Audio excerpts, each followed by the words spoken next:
बंधुगण mister Odia health life को आपण स्वागत।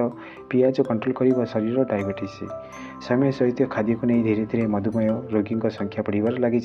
परिवर्तनशील जीवनशैली एवं खाद्यपेय जनित समस्या यार मुख्य कारण पलटि। तेज शरीर रक्त साकार नियंत्रण न हो रोग मेदबहुल हृदपिंड समस्या किडनी आदि रोगर शिकार होता। तेज आप जानते कि मधुमेह को नियंत्रण कर पियाजर गुरुत्वपूर्ण भूमिका अच्छी कारण ए फ्लावोनॉइड्स रक्त शिकार मात्रा कम करें। कारण पियाजर अधिक परिमाण फाइबर थाए जहाँ खाइबा द्वारा रक्त साकार नियंत्रण होबार सहायक हुए। तेबे पियाजर कार्बोहाइड्रेट कम थी मधुमेह को नियंत्रण कर साहाय्य करे। मधुमेह रोगी पियाजर सालाड किंबा सूप पीवा उचित। तेबे या पूर्व डाक्तर का परामर्श नेबा जरूरी होता है। पियाज गोटे भल परिबा अटे जहाँ प्रतिदिन प्रत्येक खाद्य व्यवहार हुए।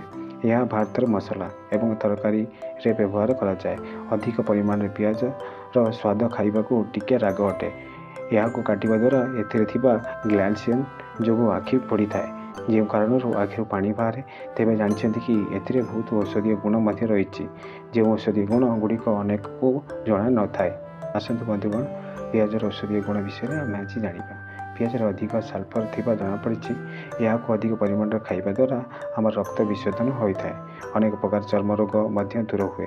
पियाज खाइबा द्वारा देहर जलीय अंश को मजबूत रखे। पियाज आगु को गरम दिन डिहाइड्रेशन रक्षा करें।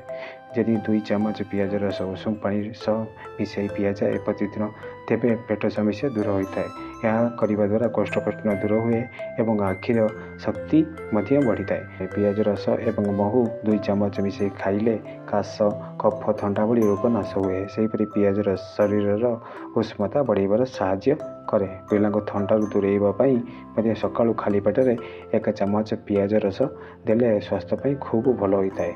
श्वास थंडा कफ भली समस्या दूर होता है। बंधुगण यदि ये वीडियो आपको भल लगुच चैनल सब्सक्राइब करनी। आपन सांग मानक शेयर कर जनातु। जय जगन्नाथ।